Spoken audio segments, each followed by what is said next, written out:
So திமுக என்ன பண்ணி தினமலர் பார்த்தீங்களான்னு தெரியாது. திமுக தன்னுடைய தொகுதியில் எல்லாத்தையும் சொல்லிட்டாங்களாம், நம்மளுடைய தேர்தல் பிரமாண பத்திரத்தை யார்ட்டையும் கொடுக்க வேண்டாம் அப்படின்னு பூட்டி வச்சுட்டாங்களாம். ஏன்னா இது காங்கிரஸோட வச்சு பார்த்தா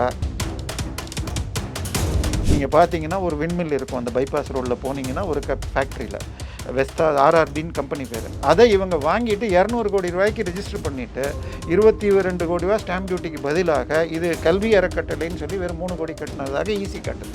இப்போ தமிழக அரசுக்கு வரி கட்டுறப்ப குறைச்சி கட்டுறீங்க, ஆனால் தமிழ் மாணவர்களை நீங்கள் சேர்க்கலையே. இப்போ இந்த பிரச்சனையெல்லாம் யார் பதில் சொல்கிறது?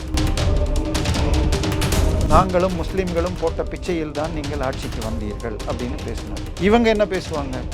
சிறுபான்மையினருக்கு நாங்கள் பாதுகாவலர். யார்கிட்ட பாதுகாக்கிறீங்க? அப்போ பெரும்பான்மையரை அடிச்சுட்டு சிறுபான்மையரை காப்பாற்றுறீங்களா? இப்போ இந்த கேள்வி கேட்டால் உடனே மதவாதி. நீங்கள் ஒரு மதத்துக்கு சார்பாக பேசினால்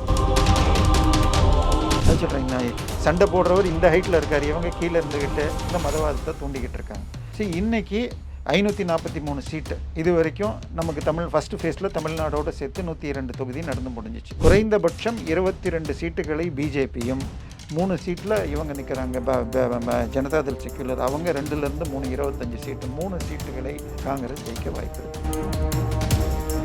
19-15க்கு மேலே பிஜேபி வந்தால் திமுகவில் ஒரு ஷிண்டே உருவாக்கப்பட்டு ஆட்சி மாற்றம் வரலாம்னு சொல்கிறாங்க.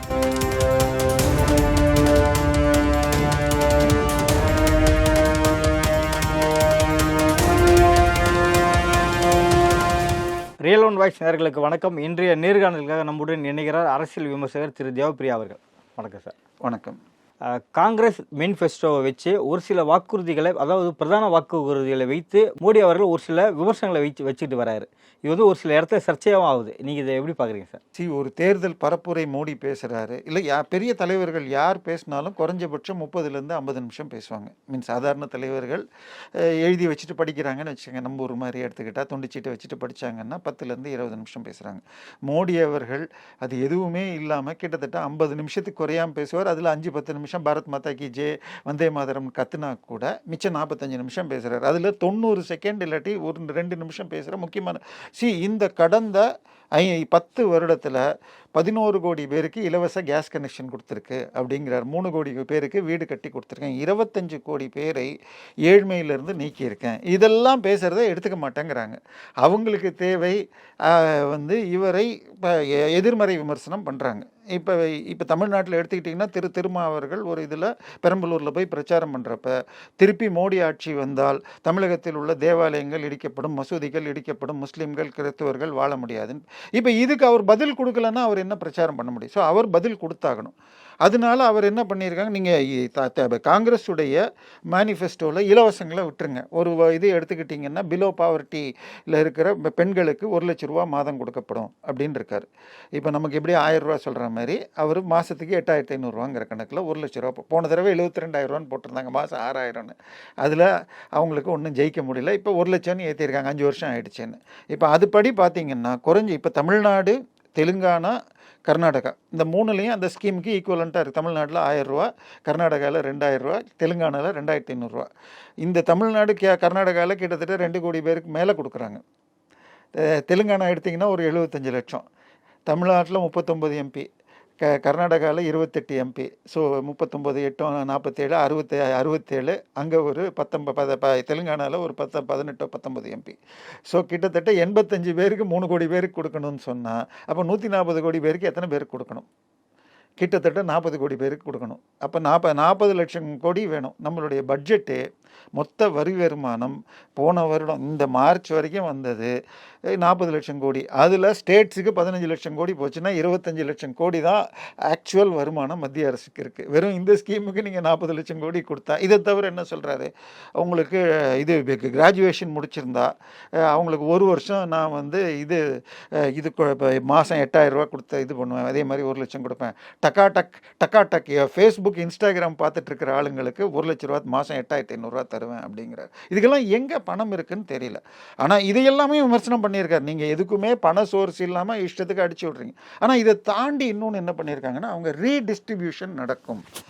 அதாவது அதிகமாக பணம் உள்ளவர்களுடைய இதை இவர் எடுத்து பேசுகிறப்ப, தெலுங்கானாவில் போய் இவர் பேசுகிறப்ப, நாங்கள் வந்தவுடன் 2 விஷயம் சொல்லுவார். ஒன்று, ஜாதிவாரி கணக்கெடுப்பு எடுப்பும்பார். 2வது, நாங்கள் எக்ஸ்ரே போல பார்த்து அனைவருடைய சொத்துக்களையும் எடுத்து தேவைப்பட்டவர்களுக்கு கொடுப்போம், முக்கியமாக முஸ்லீம்களுக்கும் மற்றவர்களுக்குங்கிறாரு. இப்போ இதை எடுத்து பிடிச்சிக்கிட்டு திரு மோடி அவர்கள் பேசினார். அப்போ சில வார்த்தைகள் கொஞ்சம் காரமாகவே இருந்தது. எடுத்துக்கிட்டிங்கன்னா வெளிநாட்டிலேருந்து வந்தவங்க, அதிக குழந்தைங்க, அதுக்கு பல பேருக்கு வருத்தமும் தரிச்சது. ஏன் அவரை நீங்கள் இந்த சமயத்தில் பாஜக தலைவராகத்தான் பார்க்கணும், பிரதமராக அவர் பேசலை. ஸோ அதனால அது நடக்குது. இப்போ நீங்கள் இன்றைக்கி எடுத்துக்கிட்டிங்கன்னா, பங்களாதேஷ்லேருந்து இந்தியாவில் வந்து குடியேறி உள்ளவர்கள் சட்டவிரோதமாக கிட்டத்தட்ட 6 கோடி பேர் அப்படின்னு ஒரு முன்னாள் ஏஜிடிபி புக் எழுதியிருக்கார். அங்கே பார்டர் ஆஃப் செக்யூரிட்டி ஃபோர்ஸில் இருந்தவர்.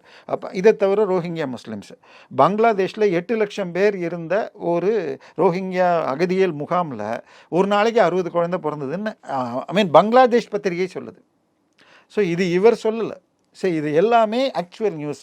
அதனால அவர் இப்படி அந்நியர்கள்னு சொன்னால் இங்கே இருக்கிற எல்லா முஸ்லீம் சகோதரர்கள் எல்லாரையும் அவர் குறிக்கிறதுனா அது நிச்சயமாக தப்பான வார்த்தை. ஆனால் ரோஹிங்கியா முஸ்லீம்களையும் இதையும் இப்போ அதில் தான் சிஏஏ எதிர்ப்புன்னு வந்தது. இப்போது காங்கிரஸ் மேனிஃபெஸ்டோவில் சிஏஏவை திருப்பி நாங்கள் கேன்சல் பண்ணுவோன்னு ஒரு வார்த்தை கூட எழுதலை. இப்போ அடுத்தது பார்த்திங்கன்னா, திமுக ஒரு சைடில் தேர்தல் வாக்குறுதி பத்திரம் கொடுத்துச்சு. அதில் நாங்கள் வந்து பெட்ரோல் டீசல் விலை 75 ரூபா 80 ரூபாய்க்கு கொடுப்போம்னாங்க. அதெல்லாம் இதில் இல்லவே இல்லை. ஸோ திமுக என்ன பண்ணுச்சு, தினமலர் பார்த்தீங்களான்னு தெரியாது, திமுக தன்னுடைய தொகுதியில் எல்லாத்தையும் சொல்லிட்டாங்களாம், நம்மளுடைய தேர்தல் பிரமாண பத்திரத்தை யார்ட்டையும் கொடுக்க வேண்டாம் அப்படின்னு பூட்டி வச்சுட்டாங்களாம். ஏன்னா இது காங்கிரஸோட வச்சு பார்த்தா இது ஆகுதுன்னு. சரி, இப்போ ஜாதிவாரி கணக்கு எடுத்துக்கிட்டேன்னு வச்சுக்கோங்க. 2011 தேர்தல் கணக்கெடுப்பு, மக்கள் தொகை கணக்கெடுத்து எடுத்ததே ஜாதிவாரி கணக்கெடுப்பு தான். 2014 வரைக்கும் இவங்க ஆட்சி தான் நடந்தது. ஆனால் அதை வெளியிட வேணான்னு உள்ளுக்குள்ளேயே சண்டை வந்து வெளியிடவே இல்லை. இப்போ கொரோனா வந்ததுனால 2021 எடுக்க வேண்டியது இது வரைக்கும் எடுக்கலை. அதுவும் கிட்டத்தட்ட ஒரு செயலற்ற தன்மைன்னு தான் நானே சொல்லுவேன். பிஜேபி தன்னை 24 வரைக்கும் எடுக்காமல் இருக்கிறத இப்போ 21 முடிச்சிருக்கணும்.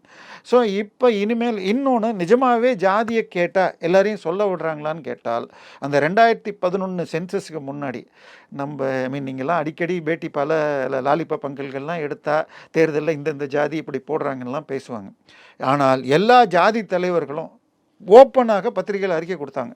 யாரும் உங்களை 1 இயர் நீங்கள் உங்களுடைய தனி ஜாதியை சொல்லாதீங்க, எல்லாரும் 1 இயர்னு சொல்லணும். படையாச்சி, நாயகர், கவுண்டர்னு சொல்லாதீங்க, எல்லாரும் 1 இயர்னு சொல்லுங்கள். நீங்கள் அனைவரும் முக்குலத்தோர் தான் சொல்லணும். யாரும் உங்களோட கள்ளர், மறவர், அகமுடையார்னு உள்பிரிவை சொல்லக்கூடாது. இப்படி ஒவ்வொரு ஜாதியும் இது ஜாதி தான் இல்லை, மதங்களும் அப்படி சொல்லிச்சு. உதாரணமாக முஸ்லீம்ஸ் எடுத்துக்கிட்டால், யாரும் உங்களை வந்து நீங்கள் அஷ்ரஃப், மரைக்காயர், இது அப்படி லப்பை அப்படின்னு பிரித்து சொல்லக்கூடாது. எல்லாரும் தமிழ் முஸ்லீம் இல்லை உருது முஸ்லீம் சொல்லணும். அதே மாதிரி கிறிஸ்தவர்னு சொன்னாங்க. இப்படி அவங்க யாருமே உண்மையை சொல்ல போகிறது இல்லைன்னா இந்த சென்சஸ் எடுத்து என்ன லாபம்? 2வது, இன்னைக்கு இந்த சென்சஸ் இப்போ இந்த ஜாதி தெரியறதுனால என்ன பண்ண போகுது? கவர்மெண்ட் காலேஜில் சீட் இருந்தால் கேட்கலாம், கவர்மெண்ட் வேலை இருந்தால் கேட்கலாம். இன்றைக்கி தமிழ்நாட்டில் 11 லட்சம் பேர் 10th எழுதுகிறாங்க. கவர்மெண்ட் ஜாபு வருஷத்துக்கு இப்போ 5000 10,000 கூட ஃபில்லப் ஆகலை. ஸோ இப்போ காலேஜ் நீங்களும் நான் கவர்மெண்ட் பாலிடெக்னிக்கில் போய் தான் சேர்ந்தேன். இன்றைக்கி மொத்தமே தமிழ்நாட்டில் 400 பாலிடெக்னிக் இருக்குதுன்னு சொன்னால் 10-20 கூட கவர்மெண்ட் இல்லை, மீதி 390 ப்ரைவேட். அங்கே ரிசர்வேஷன் கிடையாது. இப்போ ஒரு பேச்சுக்கே எடுத்துப்போம். இப்போ நீட் வந்ததுனால உங்களுக்கு எல்லா மெடிக்கல் காலேஜ்லேயும் உள்ளூர் எந்த மாநிலத்தில் இருக்கோ அந்த மாநில மாணவர்கள் 85% தான் எடுத்தாகணும். மீதிமுள்ள 15 மற்ற மாநிலத்தை அகில இந்திய கோட்டான்னு இருக்குது. இப்போ நான் கேட்குறேன், இப்போ இன்ஜினியரிங் காலேஜ் எல்லா அமைச்சர்கள் எல்லா கட்சிக்காரங்களுக்கும் இருக்குது. இப்போ காங்கிரஸில் எடுத்துகிட்டா தங்கபாலுக்கு இருக்குது. திரு அழகிரி அவர்கள் ஒரு ஷிப்பிங் காலேஜ் வச்சுருக்காரு. இதில் அதிமுகவில் பல பேருக்கு இருக்குது. இப்போ திமுக வினாவாவேலுக்கு இருக்குது, துரைமுருகனுக்கு இருக்குதுன்னு எல்லாருக்குமே இருக்குது. இப்போ இவங்க இன்ஜினியரிங் இப்போ எஸ்ஆர்எம், வேல்டெக், வேல்ஸ், இவங்கெல்லாம் எத்தனை இன்ஜினியரிங் காலேஜில் எத்தனை பேர் தமிழர்கள் படிக்குவாருன்னு ஒரு கணக்கு கொடுப்பாங்களா? தமிழ்நாட்டில் வச்சுக்கிட்டு நீங்கள் நடத்துகிறீங்க. இப்போ ஒரு காலேஜ் நடத்துனா அவங்க ஒரு இடத்த வாங்கினாங்கன்னு வச்சுக்கோங்க, அதுக்கு ஸ்டாம்ப் டியூட்டி கம்மியாக கட்டலாம். இப்போ உதாரணமாக நம்ம Savitha engineering college, Savitha college Jagath Rakshakan அவருக்கு ரெய்டு நடத்தினப்போ அது அவருடைய இதுன்னு சொன்னாங்க. அவங்களுக்கு எதிர்த்தாப்பில் இருந்த ஒரு ப்ராப்பர்ட்டி, நான் அது வங்கிக்காக வேல்யூவே பண்ணியிருக்கேன். அந்த பர்டிகுலர் ப்ராப்பர்ட்டி நீங்கள் பார்த்தீங்கன்னா ஒரு விண்மில் இருக்கும். அந்த பைபாஸ் ரோடில் போனீங்கன்னா ஒரு ஃபேக்ட்ரியில் வெஸ்தா ஆர்ஆர்பின்னு கம்பெனி பேர். அதை இவங்க வாங்கிட்டு 200 கோடி ரூபாய்க்கு ரிஜிஸ்டர் பண்ணிவிட்டு 22 கோடி ரூபா ஸ்டாம்ப் டியூட்டிக்கு பதிலாக இது கல்வி அறக்கட்டளைன்னு சொல்லி வெறும் 3 கோடி கட்டினதாக ஈஸி காட்டுது. இப்போ தமிழக அரசுக்கு வரி கட்டுறப்ப குறைச்சி கட்டுறீங்க. ஆனால் தமிழ் மாணவர்களை நீங்கள் சேர்க்கலையே. இப்போ இந்த பிரச்சனையெல்லாம் யார் பதில் சொல்கிறது? இப்போ அடுத்தது பார்த்தா எல்லாத்தையும் நாங்கள் எல்லாருக்கும் கொடுப்போங்கிறது. இப்போ இன்றைக்கி பிரச்சனை, இப்போ 2 நாளாக பத்திரிகை பார்த்தீங்களான்னு தெரியல. இப்போ ரைட் டு எஜுகேஷன், அதில் ஏழை மாணவர்கள் ப்ரைவேட் ஸ்கூலில் சேர்க்கறத பற்றி வருது. இப்போ அதில் என்ன பண்ணியிருக்காங்கன்னு உங்களுக்கு சொல்லணும்னு சொன்னால், இப்போ ஸ்கூல்ஸ் மூணு விதமான ஸ்கூல்ஸ் இருக்குது. ஒன்று அரசு பள்ளி, அரசு உதவி பெறும் பள்ளி. அரசு உதவி பெறும் பள்ளியிலேயே கூட மைனாரிட்டி ஸ்கூல்ஸ்னு வருது. இப்போ தனியார் பள்ளிகளில் ஹிந்துக்கள் நடத்தினால் முழுக்க அவங்க காசில் இது வாங்கி நடத்தினாலும் அதில் ஏழைகளுக்கு கொடுக்கணும். ஆனால் தனியார் பள்ளி அரசு உதவி பெற்று சம்பளத்தை கவர்மெண்ட் கொடுத்தாலும் அவங்க வேண்டான்னு கேஸ் போட்டு, நாங்கள் ஏழைகளுக்கு உதவி செய்ய மாட்டேன்னு சொல்லிட்டு சர்ச்சும் முஸ்லீம்களும் கேஸ் போட்டு ஜெயிச்சிட்டாங்க. இப்போ அதுக்கு ஏதாவது இவங்க மாற்றுவாங்களா? ஏழை குழந்தைகள் படிக்கணுங்கிறது முக்கியமாக, இங்கே மதவாரியாக அந்த மதங்களுக்கு மாத்திரம் அவங்க நடத்தினா தேவையில்லைன்னு ஆகுது. நான் இன்றைக்கி இப்போ ஹிந்துவாக நான் இருக்கிறேன், நான் கிறிஸ்டியனாவோ முஸ்லீமாக மாறிட்டால் எனக்கு மைனாரிட்டி நான் ஒரு ஸ்கூல் ஆரம்பித்து பல பெனிஃபிட் அனுபவிக்க முடியும். நான் ஒரு ஹிந்துவாக கேட்டால் கிடையாது. இப்போ அதுக்கு எந்த இதுவுமே இல்லை. ஸோ ஒருவர் இப்போ இன்னொன்று தமிழகத்தில் பார்த்தீங்கன்னு வச்சுக்கோங்க, ஒரு பெரிய பாதிரியார், நாங்களும் முஸ்லீம்களும் போட்ட பிச்சையில் தான் நீங்கள் ஆட்சிக்கு வந்தீர்கள் அப்படின்னு பேசினார். இவங்க என்ன பேசுவாங்க? சிறுபான்மையினருக்கு நாங்கள் பாதுகாவலர். யார்கிட்டருந்து பாதுகாக்கிறீங்க? அப்போ பெரும்பான்மையரை அடிச்சுட்டு சிறுபான்மையரை காப்பாற்றுறீங்களா? இப்போ இந்த கேள்வி கேட்டால் உடனே மதவாதி. நீங்கள் ஒரு மதத்துக்கு சார்பாக பேசினால் நீங்கள் பேசுகிறது மதச்சார்பின்மை. இன்னொரு மதத்துக்கு நடுநிலையில் அவங்களையும் பார்த்துக்கணும், 2 பேரையும் சமமாக பார்க்கணும்னு சொன்னால் இவங்களை மதவாதிகள்னு சொல்கிறாங்க. இப்போ அதைத்தான் மோடி சுட்டி காட்டுறார். இப்போ இதில் என்னன்னு பார்த்தீங்கன்னா ரீடிஸ்ட்ரிபியூஷன் அப்படின்னு சொல்லியிருக்கு. இந்த ரீடிஸ்ட்ரிபியூஷன் என்ன? அதாவது இங்கே இருக்கிற பணக்காரர்கள் சொத்துக்களை எடுத்து அதில் வரி போட்டு அதை எடுத்து ஏழைகளுக்கு முஸ்லீம்களுக்கு கொடுப்பேன் அப்படிங்கிறார். இதெல்லாம் இது வரைக்கும் எந்த நாட்டிலையும் உலகத்தில் பெருசாக சக்ஸஸ் ஆனது கிடையாது. இந்த கம்யூனிசம்ங்கிற சித்தாந்தமே எல்லாருக்கும் ஒரே சம்பளம். இப்போ உதாரணமாக இது கம்யூனிஸ்ட் எம்பி எம்எல்ஏ இருக்காங்கன்னு வச்சுக்கோங்க, அவங்களுக்கு சம்பளம் 50,000 1 லட்சம்னா ஒரு 8,000 ரூபாய் எடுத்துகிட்டு மீதியை கட்சி கொடுத்துருவாங்க. ஆனால் அவங்களுக்கு வர மிச்சம்லாம் எங்கே போகுது? அது இப்போ கிட்டத்தட்ட 6 கோடி ரூபா சொத்து காட்டியிருக்கார். நம்ம போன முறைக்கு கிட்டத்தட்ட 600 மடங்கு ஏறி இருக்குது அப்படிங்கிறாங்க சு வெங்கடேசன். அவர் பார்க்கல, ஆக்சுவலாக டவுன்லோட் பண்ணல, நார்மலாக பண்ணி வச்சுருவேன். அதனால இப்போ அதுக்கெல்லாம் என்ன கணக்கு? அதெல்லாம் இப்போ அது மாத்திரம் சம்பாதிக்கலாமா? இப்போ பிரச்சனை என்னென்னா ரியலிஸ்டிக்காக மக்கள் பிரச்சனையை பேசியிருக்கீங்களா? இப்போ இந்தியா முன்னேற்றத்தை நோக்கி போயிட்டுருக்கு. இவங்க போகிறப்ப வெளியில் போகிறப்ப இருந்த நிலைமையில் அவர் என்ன சொன்னார்னா, இந்தியா கடைசி பட்ஜெட்டில் சிதம்பரம் சொன்னது, நாங்கள் மீண்டும் ஜெயித்து வந்தால் இன்னும் 30 ஆண்டுகளில் 3வது இடத்திற்கு உலக பொருளாதாரத்தை பிடிப்போம்னாங்க. இப்போ ஆல்ரெடி 5வது இடத்துக்கு வந்துட்டோம் 10 வருஷத்தில். 2027-28 நம்ம 3வது இடத்துக்கு வந்துடும். அப்போ அவங்க 30 வருஷத்தில் பண்ணுறேன்னு சொன்னதை இவர் 13 வருஷத்தில் பண்ணியிருக்கார். அப்போ யார் வரணும்? 25 கோடி பேரை பாவர்ட்டியிலேருந்து எலிமினேட் பண்ண. இதை பற்றியெல்லாம் பேசாமல் மோடி அவர்கள் ஏதோ ஒரு வார்த்தை சொன்னார். இப்போ இவர் ரீடிஸ்ட்ரிபியூஷன் பண்ணுவேன் அப்படின்னு சொன்னதை அதில் முஸ்லீம்களுக்கு தான் கொடுப்பார்னு இவராக இன்டர்பிரேட் பண்ணுறார் அப்படின்னு சொன்னார்னா, தெளிவாக 2006 திரு மன்மோகன் சிங் அவர்கள் பேசின வீடியோ எடுத்து இப்போ வெளியில் வந்திருக்கு. அந்த வீடியோ வந்தப்பமே தெளிவாக இவை மைனாரிட்டிகளுக்கு கொடுக்கப்படும், மைனாரிட்டிகள் என்றால் முஸ்லீம் என்றே அவர் பேசிட்டார். அளவுக்கு அதிகமாக பேசிட்டார். அடுத்த நாள் பிரைம் மினிஸ்டர் ஆஃபீஸே அன்றைக்கி கிளாரிஃபிகேஷன் கொடுத்துருக்கு. இப்போ இந்த பழசுன்னு சொன்னால் 2006 ஏன் இப்போ இருக்கிறோம் அப்படின்னு சொன்னால், இப்போ எடுத்து பார்த்தா உங்களுக்கு நேற்றுக்கு அமெரிக்காவில் திரு ராகுல் காந்தியுடைய அட்வைசராக இருக்கிறவர் திரு சாம் பிட்ரோடா அப்படிங்கிறவர். அவர் யாருன்னு பார்த்தீங்கன்னா, இந்தியாவில் இன்டர்நெட் ரெவல்யூஷன் இது ஆரம்பித்தது ராஜீவ் காந்தி. அவருடைய அட்வைசராக அன்னைக்கு டெல்டாட்டுங்கிற ஒரு மத்திய அரசு நிறுவனத்தை இது பண்ணி நடத்தினவர். நல்ல சிறந்த அறிவாளியாக இருந்தவர். இப்போ அரசியல்வாதியாக மாறிட்டார். அவர் என்ன சொல்லியிருக்கார், அமெரிக்காவில் சில மாகாணங்களில் இறந்து போனால் அவருடைய பணக்காரர்களுடைய சொத்துக்களில் 55% 100 ரூபாய்க்கு மிச்சம் வச்சிருக்கிற சொத்துல எடுத்து அதை டிஸ்ட்ரிபியூட் பண்ணலாம் அப்படின்னு இருக்காங்க. அதுவே அங்கேயும் பல மாநிலங்களில் கேஸில் இருக்குது. அதை நாங்கள் இங்கே கொண்டு வருவோம் அப்படிங்க. இவர் ராகுல் காந்தி எங்கே போனாலும் நாங்கள் ஸ்கேன் பண்ணுவோம், எல்லாத்தையும் ஸ்கேன் பண்ணி. ஸோ இது இவங்க பேசுனது தான் இவர் எடுத்து காட்டுறாரு. இப்போ இதனால் இது நடந்ததுன்னு சொன்னால் மக்களுக்கு நல்லதா? இப்போ நமக்கு கொரோனா வந்தப்போ மருந்து கண்டுபிடிச்சி 200 கோடி பேருக்கு இலவசமாக போட்டு பல 100க்கும் மேற்பட்ட நாடுகளுக்கு நம்ம அனுப்பிச்சோம். பல பிரேசிலுடைய நாட்டு பிரதமர் வந்து எங்களுக்கு வந்து இது ஹனுமார் வந்து இது சஞ்சீவினி மலையை தூக்கிட்டு வந்த மாதிரி கொடுத்தீங்கன்னு கேட்டார். அதே மாதிரி அமெரிக்க ஜனாதிபதி வந்து குளோரோகுயின் அந்த மருந்தை கொடுத்தப்ப நான் மிகவும் நன்றியுடையவனாக இருப்பேன், சரியான நேரத்தில் உங்களை மீண்டும் ஹெல்ப் பண்ணுவேன் இருக்காங்க. இப்போ நம்மளுடைய எக்ஸ்டர்னல் அஃபேர்ஸ் மினிஸ்டர் தெளிவாக எங்களுக்கு ஐநா சபையில் நிரந்தர உறுப்பினர் வேணும்னு சொல்கிறப்ப நாங்கள் சப்போர்ட் செய்வோம்னு சொல்லியிருக்காங்க. உலக அளவில் இந்தியாவுடைய மதிப்பை கொண்டு போகிறாங்க. அப்படி இருக்கிறப்ப பிரச்சனை என்னென்னா ஜெயிக்கணும். தேர்தல்னு வந்தால் நானும் நீங்களும் சண்டை போடணும். இப்போ நான் இந்த ஹைட்டில் இருக்கிறேன், நீங்கள் இந்த ஹைட்டில் இப்படி சுற்றிட்டு இருந்தால் ஒன்றும் பிரயோஜனம் இல்லை. அதுக்காக மதவாதம் இந்த பிரச்சனையெல்லாம் கூட்டி விட்டால் கொஞ்சம் மீடியாவில் கவரேஜ் கிடைக்கிது. இதுக்காக தான் இதை பண்ணுறாங்க. ஆனால் ஒரு சின்ன உதாரணம் எடுத்துப்போம். இப்போ இந்தியாவில் ஜெயிக்கணும்னு வச்சுக்கோங்க, முக்கியமாக ஒரு 3-4 ஸ்டேட் முக்கியம், பெரிய ஸ்டேட்ஸ். ஆக்சுவலாக நான் 77லேருந்து தேர்தல் அரசியலை பற்றி எனக்கு புரிதல் வந்தது. அப்போ எனக்கு 10 வயசு தான். அப்போ 77 எமர்ஜென்சி முடிஞ்ச உடனே ரிசல்ட் வர்றப்ப எங்கள் அப்பாலாம் ரேடியோ வச்சுட்டு கேட்டுட்டு, யூபியில் 85க்கு 85 காங்கிரஸ் தோத்துருச்சு, பீகாரில் 55க்கு 55 தோத்துருந்தேன். அப்போ தான் என்னென்னே தெரியாது நானும் கேட்டுக்கிட்டேன். 80ல் அதே மாற்றி போச்சு. கூட்டணி ஆட்சிகள் வந்து இவங்க உடஞ்சி போயிட்டாங்கன்னா 85க்கு 85 யூபியில் காங்கிரஸ் ஜெயிச்சிச்சு, 55க்கு 55 பீகார். இப்போ அந்த 85ங்கிறது 80ன்னு குறைஞ்சி உத்தராகண்டுன்னு பிரிஞ்சிருக்கு. அந்த 80 தொகுதி யூபியில் சென்ற முறை அசம்பிளி எலெக்ஷன் 22ல் நடந்தப்போ அதை முழுக்க பொறுப்பை எடுத்துக்கிட்டது பிரியங்கா காந்தி. அவங்க என்ன பண்ணாங்க, கிட்டத்தட்ட நம்ம சீமான் மாதிரி பெண்களுக்கு 40% சீட்டை வேறு தரேன்னு பிரித்து கொடுத்து அவங்க எவ்வளோ ஓட்டு வாங்கினாங்கன்னு நினைக்கிறீங்க? 2.33%. மொத்தமாக பெரும்பாலான தொகுதிகளில் நின்று அவங்க வாங்கினது 2.33. அதே மாதிரி அனைத்து தொகுதிகளிலும் ஆம் ஆத்மி கட்சி திரு அரவிந்த் கெஜ்ரிவால் கட்சி நின்று பெரும்பாலான இடங்களில் ஜாமீனை இழந்து நோட்டாக்கு கீழே வாங்கினாங்க.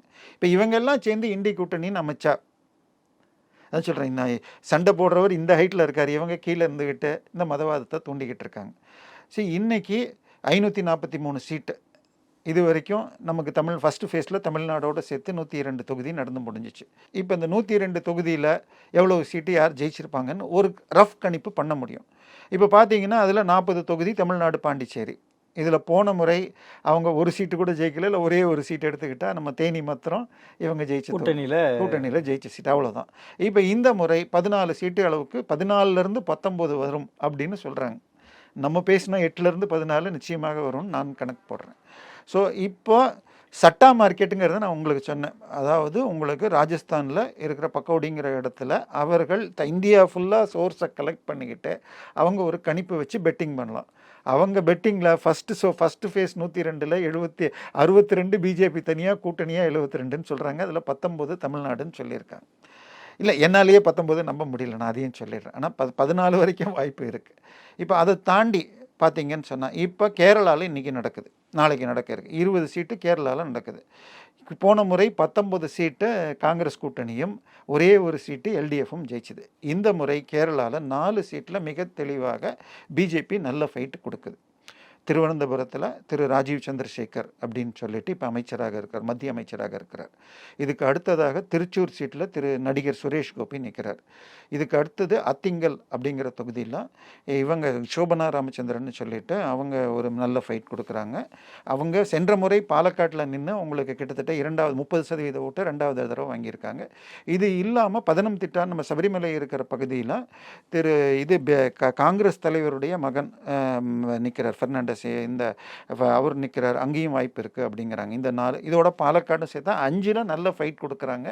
2லேருந்து 3 மிக ஈஸியாக ஜெயிக்கலான்னு சொல்கிறாங்க. ஆனால் சென்ற முறை 13% 14% ஓட்டு வாங்கினாங்க. பட் அதில் இந்த தொகுதிகள் அதிகமாக இருந்துச்சு. பட் அதை 18-20 தாண்டினால் சீட்டுகளாக கன்ஃபார்ம் ஆகிறதுக்கு வாய்ப்பு இருக்குது.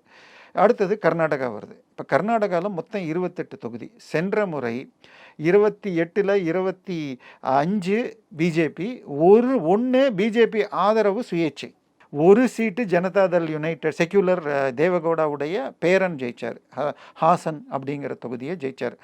இதற்கு இன்னும் ஒரே ஒரு சீட்டை காங்கிரஸ் ஜெயிச்சுது. அதில் இன்றைக்கு காங்கிரஸ் தலைவராக இருக்கிற மல்லிகார்ஜுன் கார்கே அவர்கள் அதற்கு முன்னாடி 9 தடவை ஜெயித்த கல்புர்கி சீட்டை தோத்தார். இந்த முறை எப்படி இருக்குன்னு சேர்த்தா உங்களுக்கு இப்போ தான் அவங்க மாநிலத்தில் மாநில தேர்தலில் அசெம்பிளியில் பெரிய நல்ல முறையில் ஜெயிச்சிருக்காங்க. ஆனால் இதுவரை நடந்த எந்த தேர்தலை எடுத்து பார்த்தாலும் மாநிலத்துக்கு ஓட்டு போடுறப்ப எந்த கட்சி நமக்கு இப்போ இந்த முறை கொடுக்கணும்னு சொல்லி 5 வருஷத்துக்கு ஒரு தடவை மாற்றி மாற்றி போட்டுட்ருக்காங்க. ஆனால் மத்தியிலன்னு எடுத்துக்கிட்டால் காங்கிரஸ் எதிர்ப்பு வெற்றி பெற அன்றைக்கி தான் போடுறது. அந்த காலத்தில் ஜனதா கட்சிக்கும் அதற்கு பின்னாடி பிஜேபி 99லேருந்து பிஜேபி தான் 20க்கும் அதிகமான சீட்டை ஜெயிச்சுட்டு வர்றாங்க. இந்த முறை குறைந்தபட்சம் 22 சீட்டுகளை பிஜேபியும் 3 சீட்டில் இவங்க நிற்கிறாங்க ஜனதாதள் செக்யுலர், அவங்க 2லேருந்து 3 25 சீட்டு, 3 சீட்டுகளை காங்கிரஸ் ஜெயிக்க வாய்ப்பு இருக்குது. ஸோ இதுதான். ஆந்திராவை எடுத்துக்கிட்டால் மொத்தம் 25 சீட் இருக்குது. நம்ம பக்கத்தில் இருக்கிற மாநிலங்கள் எடுத்தால் இந்த 25 சீட்டில் 23 சீட் என்னமோ போன முறை ஒய்எஸ்ஆர் காங்கிரஸ் ஜெகன்மோகன் ரெட்டி அவர்கள் ஜெயித்தாங்க.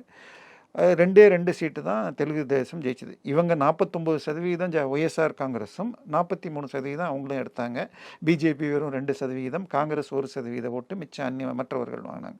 இப்போ அதாவது ஜனசேனான்னு ஒரு கட்சி இருக்குது. நம்ம சிரஞ்சீவியுடைய தம்பி பவன் கல்யாண், பவர் ஸ்டார் பவன் கல்யாண், அவர் அவர் போன முறை இது பகுஜன் சமாஜ் கட்சியோட கூட்டணி வச்சு அவர் ஒரு 4% வாங்கினார். இப்போ 43 47 அவங்க 2 பேர் கூட்டணி சேர்ந்துட்டாங்க. பிஜேபி ஒரு 2 சேர்ந்துட்டாங்க. கிட்டத்தட்ட 49 வந்துடுச்சு. பாஜக முதல் முறை 2014 மோடி வந்தப்போ பார்த்தீங்கன்னா டார்கெட் 272 தான் போட்டாங்க. அதாவது 272 சீட் 543 பாதின்னு தான் போட்டாங்க. ஆனால் உங்களுக்கு 1984 திரு இந்திரா காந்தி கொலை செய்யப்பட அதற்கு பிறகு நடந்த தேர்தலில் தான் ராஜீவ்காந்தி அவர்கள் தலைமையில் 400 சீட்டுக்கு மேலே ஜெயித்தாங்க.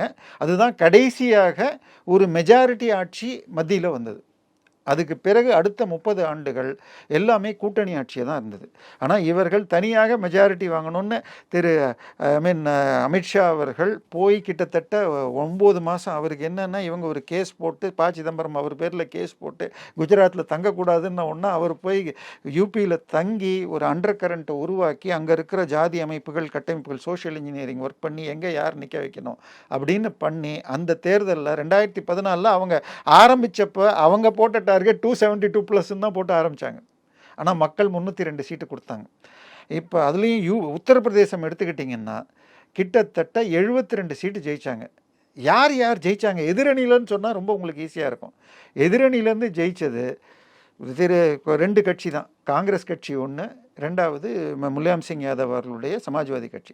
சமாஜ்வாதி கட்சியில் யார் ஜெயித்தாங்கன்னா முலாயம் சிங் யாதவ், அவருடைய மகன், அவருடைய மருமகள், அவருடைய தம்பியுடைய இன்னொரு மகன், இப்படி பரிவார் 5 அவங்க குடும்பம் மாத்திரம். இங்கே சோனியா காந்தி, ராகுல் காந்தி, இவங்க இப்படி எல்லாமே முக்கிய. இதுவும் என்னென்னா சோனியாவும் ராகுலும் ஏன் ஜெயித்தாங்கன்னு சொன்னால் அவரை எதிர்த்து வேட்பாளர்களை உங்களுக்கு இவங்க போடல, தனித்தனியாக நின்னாலும் அதனால தான் இவங்க ஜெயிச்சாங்க, ஓட்டு பிரியாததுனால.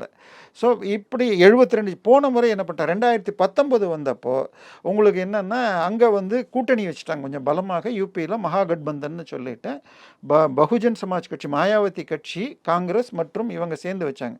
ஆனால் அந்த தேர்தலில் காங்கிரஸ் 3லேருந்து 1 குறைஞ்சிச்சு, இவங்க மாத்திரம் ஜெயித்தாங்க. இவங்க அதே 5 பரிவார் சீட்டை ஜெயித்தாங்க. ஆனால் பகுஜன் சமாஜ் 10 சீட் ஜெயிச்சிச்சு. ஸோ எங்களுடைய ஓட்டு அவங்களுக்கு போச்சு, அவங்க ஓட்டு எங்களுக்கு வரலன்னா அவங்கள திருப்பி தள்ளி விட்டாங்க. அவங்களுடைய ஓட்டு பார்த்திங்கன்னா 2022 இது 19 2022 மாநில தேர்தலில் 10% குறைஞ்சி போச்சு. ஸோ இன்னும் உங்களுக்கு சொல்லணும்னா இந்த இவிஎம் இதெல்லாம் பிரச்சனையை சொல்லுவாங்க. இவங்களுக்கு 2022 மாநில அசெம்பிளி தேர்தலில் பாஜக 5% ஓட்டு அதுக்கு முந்தின 2017 தேர்தலோட அதிகமாக வாங்குச்சு. ஆனால் சீட்டு 60 சீட்டு குறைஞ்சி போச்சு.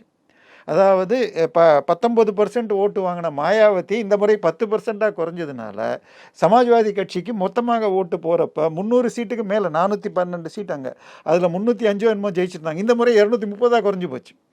ஸோ இந்த இவிஎம் எல்லாம் ஒர்க் பண்ணாது அங்கே ஆக்சுவலுங்கிறது நமக்கு புரியுறது. ஏன்னா மாநிலத்துக்கு தனியாக போடுறாங்க, இதுக்கு போடுறாங்க. இப்போ பார்த்தீங்கன்னா ஆந்திராவை எடுத்துக்கிட்டிங்கன்னா மாநில அரசுக்கும் தேர்தல் நடக்க போகுது, மத்திய அரசு லோக்சபாவுக்கும் தேர்தல் நடக்க போகுது. இப்போ இதில் வர சதவீதமும் அதில் வர சதவீதம் மாறும். ஒரிசாவில் அப்படி தான் நடக்க போகுது. ஸோ இதெல்லாம் இவிஎம்மில் எதுவும் பண்ண முடியாதுன்னு தெரியும், நமக்கு உச்சநீதிமன்றமும் தடுத்துச்சு. ஸோ இவங்க பேச்சுக்கு தோக்குறவங்க காரணம் சொல்கிறதுக்கு சொல்லலாம். இப்போ மிக தெளிவாக 400 சீட் ஜெயிக்கணும் பிஜேபின்னா அவங்களுக்கு எந்தெந்த மாநிலங்கள் வேணும். உத்தரப்பிரதேஷ் பார்த்தோம். இந்த முறை அவங்க என்ன பண்ணிட்டாங்க, சமாஜ்வாதி கட்சியோட கூட்டணியாக இருந்த அடுத்த பெரிய கட்சி அஜித் சிங் என்ற லோக்தள் கட்சி, அவங்க ராஷ்ட்ரிய லோக்தள், அவங்கள இப்போ சேர்த்துக்கிட்டாங்க. அதனால் 77 சீட்டு வரைக்கும் ஜெயிக்கலாம். காங்கிரஸ் ஒரு சீட்டு கூட ஜெயிக்காது. 3 சீட் அந்த பரிவாருக்கா சீட். இப்போ இவர் முலாயம் சிங் இல்லை, அவர் மனைவி, அவருடைய சித்தப்பா சீட்டு, சித்தப்பா பையனுக்கு, இவங்க 3 சீட்டு தான் தோக்கலாம் அப்படின்னு சொல்கிறாங்க. 75லேருந்து 77 சீட்டு. இப்போ கிட்டத்தட்ட 15 சீட்டு போனவிட அதிகமாக இங்கே வருது. ஆனால் பீகாரில் திருப்பி இவங்க நிதிஷ்குமாரை இழுத்துட்டாங்க. நிதிஷ்குமார் போயிருந்தால் கூட்டணியில் லாஸ் பண்ணியிருப்பாங்க. பட் இவங்க சீட்டை ஜெயிச்சிருப்பாங்க, பிஜேபி நிற்கிற சீட்டை ஜெயிச்சிருப்பாங்க. ஆனால் மகாராஷ்டிரா எடுத்துக்கிட்டிங்கன்னா இந்தியாவில் பெரிய 2வது பெரிய ஸ்டேட், பீகாரை உடைச்சதுக்கப்புறம் 48 சீட்டு கொண்டது. அந்த 48ல் போன முறை 46 சீட்டோ 45 சீட்டு ஜெயிச்சிருக்காங்க சிவசேனா இவங்க. ஆனால் இப்போது சிவசேனா அந்த பக்கம் போய் சேர்ந்துச்சு. அதுக்காக கட்சியை 2ஆக உடைச்சிட்டாங்க.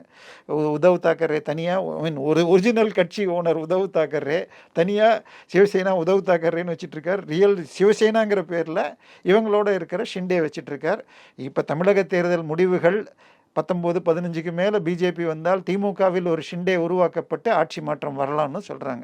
ஸோ ஷிண்டே தலைமையில் சிவசேனா இருக்குது. ஆனால் மக்களை பொறுத்தவரை உத்தவ் தாக்கரே மேலே ஒரு அனுதாப ஓட்டு வரலாம் அப்படின்னு சொல்லி ஒரு கணிப்பு காங்கிரஸ் ஆதரவால் சொல்கிறார். அதே மாதிரி உங்களுக்கு என்சிபி அப்படிங்கிற அந்த தேசியவாத கட்சி சரத்பவார் தான் தலைவர். அவருக்கு இப்போ 85 வயசு ஆகுது. இப்போ அவருடைய மருமகனே, மருமகன்னா தங்கச்சி பையனே உங்களுக்கு அஜித் பவாருங்கிறவர் கட்சியை பிரிச்சுட்டு வந்துட்டு அவர் பிஜேபியோட நிற்கிறாரு.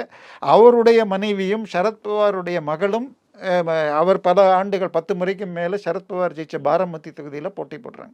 ஸோ இங்கே அனுதாப ஓட்டுகள் வருங்கிறாங்க. என்னுடைய கணக்கு குறைந்தபட்சம் 35 சீட்டு பிஜேபி தனியாக நிற்கிறதுல வரும். 2லேருந்து 5 சீட்டு இவங்க சேர்ந்து ஜெயிப்பாங்க. 40 சீட்டு இங்கேயும் கூட ஜெயிப்பாங்க. போன முறை 45லேருந்து 38 சீட்டு குறையாது, 40 வரைக்கும் ஜெயிக்கலாம். ஸோ இவங்க 8லேருந்து 10 சீட்டு காங்கிரஸ் கூட்டணிக்கு போகும். ஸோ இங்கே ஒரு 8 சீட்டு குறையுது. ஆனால் யூபிஏ அது காம்பன்சேட் பண்ணிடுது. இதுக்கு அடுத்த பெரிய தொகுதின்னு பார்த்தீங்கன்னா மாநிலம்னு பார்த்தால் உங்களுக்கு வெஸ்ட் பெங்காலில் 42 சீட்டு. சென்ற முறை பிஜேபி 19, அவங்க 23, 21, 2 சீட்டு இவங்க காங்கிரஸ் கட்சி. காங்கிரஸ் 2லேருந்து இந்த முறை 1ஆக குறைய போகுது. இல்லை அது கூட போகலாம், 1 ஜெயிக்கலாம். அதீர் ரஞ்சன் சௌத்ரி மாத்திரம் ஜெயிக்கலாம், அவருடைய சீட்டை மால்டா ஜெயிக்கலாம். ஸோ மிச்சம் இப்போ சந்தேஷ் கலி அப்படிங்கிற ஒரு இடத்துல ஆளும் திரிணாமுல் கட்சியைச் சேர்ந்த ஒரு முஸ்லீம் பிரமுகர் அங்கே இருக்கிற பட்டியல் சமூகத்தைச் சேர்ந்த பெண்களிடம் மிகவும் தவறாக சொத்துக்களை பிடுங்கி ரேஷன் பொருட்களை திருடி இப்படியெல்லாம் நடந்து மாட்டிக்கிட்டு 102 எஃப்ஐஆர் போட்டிருக்காங்க உயர்நீதிமன்றம். அந்த 102 எஃப்ஐஆரில் ஒரே ஒரு எஃப்ஐஆர் உண்மை இருந்தால் கூட இது நம்மளால் ஏற்றுக்க முடியாதுன்னு சொல்லியிருக்கார். அது மிகப்பெரிய அளவில் தாக்கம் ஏற்படுத்தியிருக்கு. அதில் பாதிப்பை பற்றி வெளியில் சொன்ன முதல் பெண்ணுக்கு வேட்பாளராகவும் நிறுத்தியிருக்காங்க பாஜக. கிட்டத்தட்ட இந்த முறை 19லேருந்து 30 வரைக்கும் போகலாங்கிறாங்க. 25 நிச்சயமாக ஒரு எண் கணக்கில். ஸோ இந்த முறை அங்கே ஒரு 6 சீட்டு வரும். ஒரிசா அடுத்தது 21 சீட்டு. போன முறை 9 ஜெயிச்சாங்க. இந்த முறை 13லேருந்து 15 சீட்டு வரலாம். இப்போ கர்நாடகாவில் ஒரு 3-4 சீட்டு குறையலாம். தமிழ்நாட்டில் அந்த 3-4 சீட்டு ஏறிடும். இப்போ ஓவரால் இந்திய அளவில் பார்த்தீங்கன்னா பிஜேபி எத்தனை தொகுதியில் வின் பண்ண வாய்ப்பு இருக்குது? 330லேருந்து 350 வரை பிஜேபி தனியாக வரும். சட்டா மார்க்கெட் 333 வரைக்கும் சொல்லுது. கூட்டணியாக 380 வரைக்கும் வரும். 400ங்கிறது அவங்க டார்கெட்டு. 380 வரைக்கும் வரும். 2ஆம் கட்ட தேர்தலில் 88 தொகுதிகளில் நடக்கிற வாக்குப்பதிவில் எத்தனை தொகுதிகளை கைப்பற்ற வாய்ப்பு இருக்குது சார் பிஜேபி மட்டும்? சரி, இதில் பெரிய மாநிலம்னு இதில் ராஜஸ்தான் முழுக்க வந்துடுது. ராஜஸ்தானை பொறுத்த வரைக்கும் 25 சீட்டு. போன முறை 25க்கு 25 ஜெயிச்சாங்க. இந்த முறை 23 வரும்னு சொல்கிறாங்க. ஒரு 2 சீட்டில் ஏதோ கொஞ்சம் ஃபைட் கொடுக்குறாங்க. டோட்டலாக 88 தொகுதி எடுத்துட்டோம்னா தான் 20 சீட்டு நேரடியாக கேரளாவுக்கு போயிடுது. ஸோ கேரளா 20 சீட்டில் இவங்களுக்கு வாய்ப்பு 3 சீட் தான். 17 எதிர்கூட்டணிக்கு போகும். நீங்கள் இண்டி கூட்டணின்னு சொன்னாலும் அவங்களும் எதிராக தான் நிற்கிறாங்க. என் கணிப்பில் காங்கிரஸ் 10, 7 யூடிஎஃப் 10, எல்டிஎஃப் ஒரு 7-8 ஜெயிக்கலான்னு பார்க்குறாங்க. ஒரு 50,000 போன முறை 5 லட்சம் ஓட்டில் ஜெயிச்ச ராகுல் காந்தி இந்த முறை 5 சீட்டு 50,000 ஓட்டில் ஜெயிக்கக்கூடும். ஸோ இதுதான் அங்கே நிலைமை. ஸோ அங்கே ஒரு 17, ஆந்திராவில் ஒரு 6 சீட் என்னமோ நடக்குது. ஸோ இந்த 6 சீட்டில் ஒரு 3 ஒய்எஸ்ஆர் அங்கே கூட இண்டி கூட்டணி வர முடியாது. ஸோ அப்படி பார்த்தீங்கன்னா உங்களுக்கு கிட்டத்தட்ட 45 சீட்டு, இந்த 88ல் 45 பிஜேபி வரத்துக்கு வாய்ப்பு இருக்குது. இண்டி கூட்டணி ஒரு 30, மற்றவர்கள் என்ன ஒய்எஸ்ஆர் காங்கிரஸ் அவங்கெல்லாம் அதில் ஒரிசாவில் வந்ததுன்னா அவங்க இதில் வரமாட்டாங்க. மீத மற்றவர்கள் எடுப்பாங்க. ஸோ இந்த 2 அலையில் 190 சீட்டில் பார்த்தீங்கன்னா ஆல்ரெடி பிஜேபி 120 சீட்டை நெருங்கி கூட்டணியாக 120 சீட் தாங்கியிருக்கும். இண்டி கூட்டணி கிட்டத்தட்ட தமிழ்நாடு முழுக்க 40ல் 30ன்னு எடுத்துக்கிட்டிங்கன்னா கூட 55 சீட்டு வந்திருக்கும். அவங்க 100 கணக்கில் ஆல்மோஸ்ட் பாதிக்கு மேலே முடிஞ்சு போயிடுது. நடப்பு அரசியல் குறித்து பல்வேறு கருத்துக்களை பொறுத்து மிக்க மிக்க நன்றி சார். வணக்கம்.